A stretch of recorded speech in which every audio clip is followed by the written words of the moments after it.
Hello everyone. तो आप लोग का फिर से स्वागत है लक्ष्य स्टडी प्लानट की इस नए वीडियो में।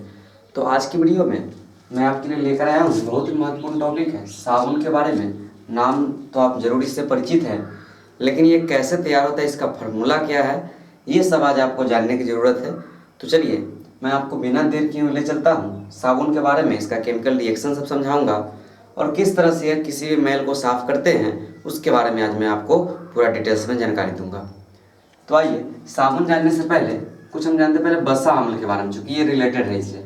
बसा अम्ल या इसी को बोलते हैं कार्बोक्सिलिक अम्ल। उच्च सीधी श्रृंखला वाला कार्बोक्सिलिक अम्ल को ही क्या बोलते हैं, बसा अम्ल। बसा अम्ल बोलिए अथवा कार्बोक्सिलिक अम्ल बोलिए, बात दोनों बराबर है।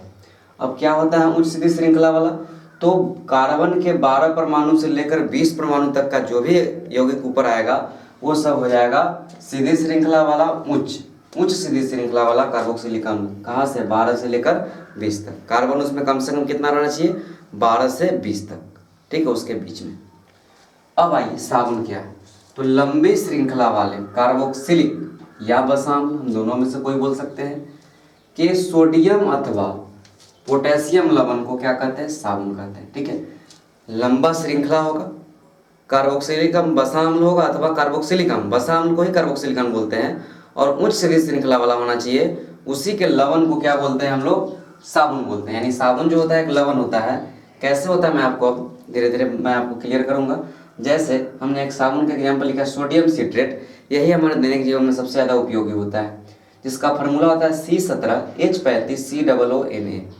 आइए कार्बन कितना है, 12 और 20 के बीच में है या नहीं है, 17 है। ठीक है, कार्बोक्सिलिक अम्ल कैसे हुआ, तो COO है। ठीक है, तो ये COO वाला जो भी ग्रुप होता है किस ग्रुप का होता है, कार्बोक्सिलिक। COOH कार्बोक्सिलिक ग्रुप का था सदस्य। ठीक है, तो ये ईस्टर का भी उत्पादन होता है कार्बोक्सिलिक ग्रुप से ही। तो C17H35COONA, ये जब भी साबुन बोलेंगे सीधा तो ये आपको फॉर्मूला याद रखना है। ठीक है, ये दो भाग से बना होता है, ये C17H35COO माइनस और Na क्या प्लस। ठीक है, C17H35COO minus Na plus, Na यहाँ से बॉन्ड टूटता है। ठीक है, अब आइए आगे, प्रयोगशाला में साबुन का निर्माण कैसे करेंगे।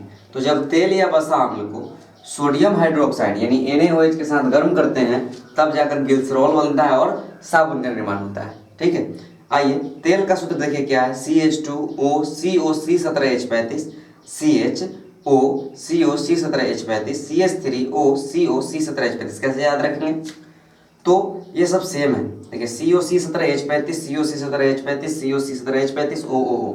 यहाँ CH2 क्यों है, तो अपना दिमाग लगाना है कि यहाँ कार्बन का वैलेंसी 4 पुराना है, एक है 2 से जुड़ा हुआ इसलिए 2H लगा।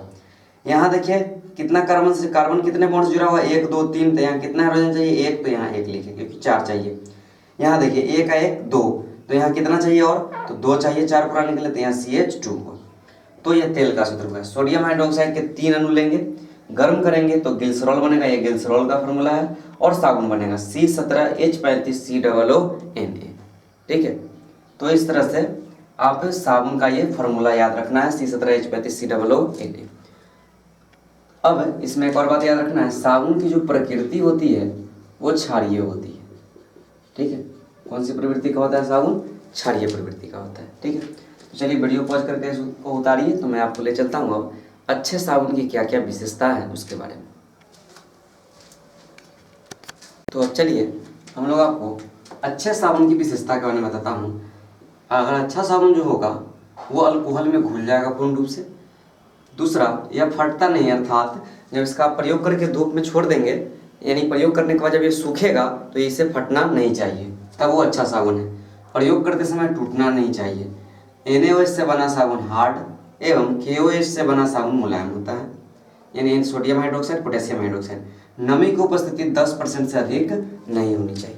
ठीक है, तो ये अच्छे साबुन की विशेषता है। तो आप इसको आप अगर आप ध्यान में रखते हैं तो अच्छे साबुन की पहचान आसानी से कर सकते हैं। तो अब चलिए मैं आपको आगे ले चलता हूँ मिसेल के निर्माण में। उससे पहले मैं आपको कुछ बातें बताता हूँ। हमने पढ़ा था दो चीज, एक ध्रुवीय और एक अध्रुवीय यौगिक के बारे में। ध्रुवीय होता है जल, ठीक है, जल हमने क्यों बोला, ध्रुवीय होता है इथेनॉल। तो ऐसा याद रखना है कि जो भी जल में घुल जाए वो सब ध्रुवीय। ठीक है, याद रखेंगे ध्रुवीय ध्रुवीय घुलेगा, यानी समान समान घुलेगा। ध्रुवीय होगा तो ध्रुवीय घुलेगा, अध्रुवीय होगा तो अध्रुवीय घुलेगा। तो जल ध्रुवीय है, इथेनॉल जल में आसानी से घुल जाएगा, इसलिए इथेनॉल भी ध्रुवीय हो गया। ठीक है, उसके बाद ग्लूकोज भी जल में घुल जाता है, चीनी भी घुल जाता है, तो ये सब क्या है, ध्रुवीय यौगिक है। ठीक है, अध्रुवीय में कौन आएगा, तो मिथेनॉल, मिथेनॉल हो गया। ठीक है, ये अध्रुवीय है। तेल हो गया। ठीक है, तो आपको यहाँ जानना है जल और तेल। तेल अध्रुवीय होता है, जल ध्रुवीय होता है। ठीक है, और मेरा जो मैल होता है, मिसल के निर्माण आपको यानी साबुन का सफाई, साबुन से हम किसकी सफाई करते हैं, मैल का। और मैल जो होता है वो तैलीय होता है ना, उस पर तेल रहता है, क्योंकि स्किन ही तैलीय होता है लोगों का। तो यहाँ ध्रुवीय जो होता है वो जल होता है, अध्रुवीय होता है तेल। ठीक है, और ध्रुवीय ध्रुवीय को घुलेगा, अध्रुवीय अध्रुवीय को। ठीक है, तो इतना याद रखना है पोलर नॉन पोलर के बारे में। तो मैं आपको अब मिसल के निर्माण बहुत ही आसानी से समझा पाऊंगा। तो वीडियो पॉज करके इसको उतारिए, तो मैं आपको ले चलता हूँ मिसल के निर्माण में जो बहुत ही महत्वपूर्ण है। तो अब चलिए हम लोग आते हैं मिसल के निर्माण में। तो मिसल के निर्माण में सबसे पहले हम कुछ बात का जानकारी है उसको हमने लिखेंगे। ये प्रश्न जो है आपको लॉन्ग क्वेश्चन के लिए महत्वपूर्ण है और इसमें समझने वाली बात है, और ये लैंग्वेज बहुत बड़ा है, क्योंकि अगर मैं इसको नहीं लिखता तो आपको परीक्षा में आपको लैंग्वेज लिखने में बहुत परेशानी होता। इसलिए है बहुत आसान, लेकिन लैंग्वेज में लिखने के लिए थोड़ा आपको कठिनाई का सामना करना पड़ सकता है। तो पहले बातों को समझिए, उसके बाद आप लिखने का प्रयास करेंगे। आइए, हम जानते हैं कि साबुन एक लवण है, जो हमने आगे साबुन के आपको डिफिनीशन में ही बताया था। इसलिए यह क्या होगा, आयनिक होगा। लवण जो होते हैं क्या होते हैं, आयनिक हो जाते हैं। जब साबुन को जल में घोला जाता है तो यह कार्बोक्सिलेट ऋण आयन, जिसका सूत्र है C17H35COO माइनस, एवं सोडियम धन आयन में क्या हो जाता है, टूट जाता है। साबुन है, अब घटित हुआ किसमें, C17H35COO माइनस, इसी को बोलते हैं कार्बोक्सिलेट ऋण आयन, और प्लस में सोडियम धन आयन में टूट गया। ठीक है, अब आइए, अब आगे हमने क्या लिखा, कार्बोक्सिलेट आयन C17H35COO माइनस का हाइड्रोकार्बन समूह। ये हाइड्रोकार्बन समूह क्या होता है, तो जिसमें कार्बन और सिर्फ हाइड्रोजन है। तो हाइड्रोजन और कार्बन वाला समूह कौन है, ये C17H35। तो यहाँ हमने लिखा हाइड्रोकार्बन समूह C17H35 अध्रुवीय होता है। ठीक है, अब अध्रुवीय हुआ तो जल में क्या घुलेगा, नहीं। हमने बताया था कि जल ध्रुवीय होता है और ध्रुवीय ध्रुवीय को घुलेगा। तो ये हमने आगे बात लिखा, अध्रुवीय होता है जो जल विरोधी होता है। जल विरोधी का मतलब, जल विरोधी का मतलब वो जल से अब क्रिया, जल के साथ उसका ज़्यादा कुछ बनेगा नहीं, उससे विरोध में रहेगा, जिसके कारण यह गंदगी यानी तेल, तेल हमने क्या बताया था, तेल अध्रुवीय बताया था। तो अध्रुवीय अध्रुवीय में घुलेगा कि नहीं घुलेगा, तो अध्रुवीय कौन होता है, हाइड्रोकार्बन समूह अध्रुवीय है। अतः गंदगी, गंदगी कैसा होता है हमारे शरीर का, तैलीय होता है, तेल की ओर क्या हो जाएगा, आकर्षित हो जाता है और उसमें क्या हो जाएगा, घुल जाएगा। बात समझिए, तेल अध्रुवीय होता है और हाइड्रोकार्बन का समूह C17H35 क्या होता है, अध्रुवीय होता है। तो अध्रुवीय अध्रुवीयों को आसानी से क्या करेगा, घोल देगा। ठीक है, उसमें मिल जाएगा। लेकिन जल क्या होता है, ध्रुवीय होता है, जिसे कहना ये जल विरोधी हो गया। कौन, C17H35 क्यों होता है, ये अध्रुवीय। ठीक है, और उसमें घुल जाता है। कार्बोक्सिलेट समूह का जो COO माइनस, देखिए दो समूह बचा, तो इसमें जो COO माइनस है वो ध्रुवीय हुआ। तो ध्रुवीय हुआ तो फिक्स है कि वो जल में घुल जाएगा। ठीक है, क्योंकि ध्रुवीय जल होता है और ये समूह ध्रुवीय है, अतः जो जल प्रिय होता है यानी जल में आसानी से क्या हो जाएगा, घुल जाएगा, जिसके कारण यह जल में घुलकर कोलाइडी आकार के कण बनाते हैं, जिससे क्या बोलते हैं, मिसल का निर्माण करते हैं। ठीक है, इस तरह का फिगर होता है मिसल के निर्माण में। ये जो डॉट डॉट डॉट लाइन है, ये जो होता है या जल प्रिय सिरा के लिए गोला दिया जाता है। ठीक है, तो COO माइनस जल प्रिय सिरा है। ठीक है, यानी जल COO माइनस ध्रुवीय है, इसलिए आसानी से घेर लेता है, और ये तेल की एक बूंद को हमने दर्शाया, और Na+20 के चारों तरफ क्या होते हैं, घिरे हुए होते हैं। ठीक है, तो यह था आपका मिसल का निर्माण। तो आशा करते हैं आपको ये समझ में आया होगा। दो बातें, सबसे पहला साबुन लवणीय होगा और यह दो भाग में टूट जाता है, कार्बोक्सिलेट ऋण आयन और सोडियम धन आयन में। इसमें से एक का चर्चा होता है C17H35COO माइनस में से C17H35 अध्रुवीय होता है जो गंदगी के साथ आकर्षित हो जाता है, और COO माइनस के चारों से क्या हो जाते हैं, घिर जाते हैं। ठीक है, तो चलिए वीडियो पॉज करके इसको उतारिए, तो मैं आपको आगे ले चलूंगा साबुन की सफाई क्रियाविधि में। तो अब चलिए हम लोग आते हैं साबुन की सफाई क्रियाविधि में, बहुत ही महत्वपूर्ण है परीक्षा की दृष्टि से। तो हमने जो भी बात पढ़ा है हमने उसको लैंग्वेज के रूप में आपको लिखा है, ताकि आप एग्जाम में अच्छे से लिख सकें।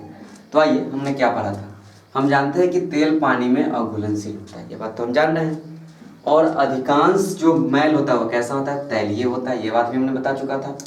जब किसी मैले कपड़े पर साबुन को जल के साथ हाथ से रगड़ा जाता है, ठीक है, साबुन को, मैला कपड़ा लेंगे तो साबुन को जल के साथ ही तो आप रगड़ते हैं, हाथ से या ब्रश से रगड़ते हैं, ठीक है, तो किसका निर्माण हो जाएगा, मिसेल का निर्माण हो जाएगा, ठीक है। जब भी आप ऐसा चीज़ करोगे, साबुन और जल को मिलाएंगे तो किसका निर्माण होगा, मिसेल का।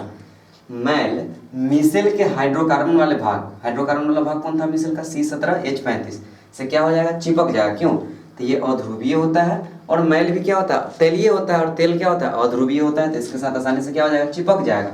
और चारों तरफ से ऋण आवेश COO- इसका दूसरा भाग जो है से घिर जाते हैं।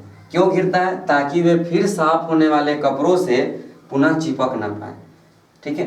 कपड़ों को जल में डालने पर मैल मिसेल के रूप में जल से क्या हो जाता है, निलंबित हो जाते हैं और हमारे कपड़े क्या हो जाते हैं, साफ हो जाते हैं।